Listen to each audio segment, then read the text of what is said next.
Good morning mga kagigil. Luto na po tayo ng breakfast natin, ano? Prito na po tayo ng hotdog.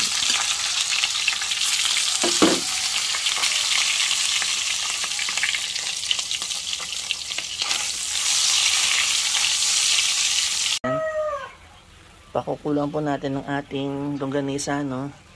Ako po kasi gusto ko yung pinapakulang ko muna siya, no? Hindi yung dinediretso na ng ipiprito kasi mas masusunog po siya. Okay, kaya mga yan, mas maganda pag pinapakuluan muna. Takpan muna po natin. Ayan. Pwede na po yan, ano? Tanggal na po natin yung excess na tubig. Lagyan na po tayo ng mantika. Konti lang po.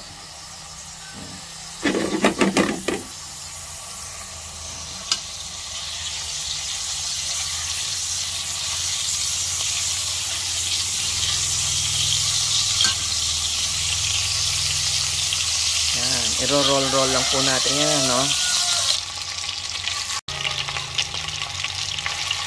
Yan. Maganda talaga yung pinapakuluan muna yung longganisa, no? Bago ipiprito. Okay, pwede na to, no? Ayan, no?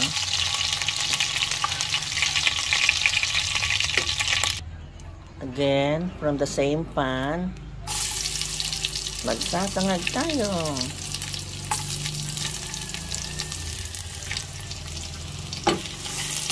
Sabi ko nga, diba? Lagi ako nagpapasobra ng sinaing sa gabi para may isasangag ako sa umaga. Masarap po kasi talaga ang sinangag sa umaga. Totoo yan. Alam na kung maaga ka magigising, mga 5, 5:30. Yan, tapos gawa ka na ng almusal natin, ano? Mas masarap. Magkakape ka. Dali na po natin yung bahaw natin.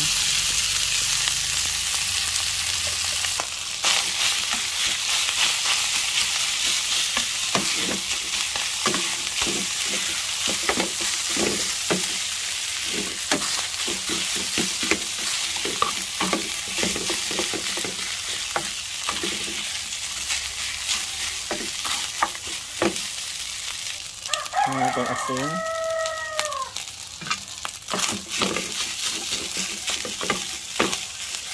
Magpiprito po tayo ng itlog, ano? Huwag po kayong direktang magbabasag ng itlog sa sa kawali. Baka mamaya kasi yung nabili yung itlog ano, bugok, oo, baka sira. Kaya kailangan lalagay nyo muna sa maliit na lalagyan, tas tsaka nyo siya lalagay sa kawali, kagaya ng ginawa ko, ano. Diba? Ganun lang po. Okay.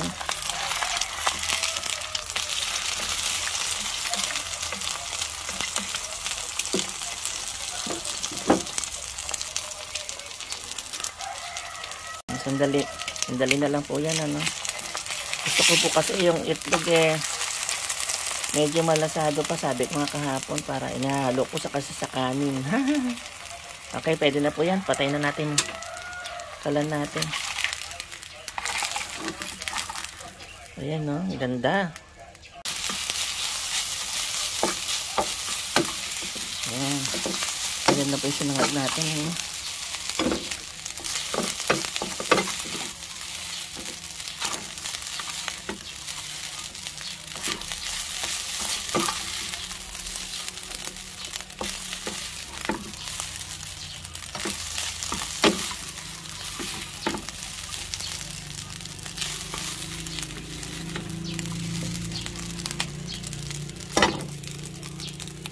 Ayan, ang sinangag. Okay, ayan na po, no?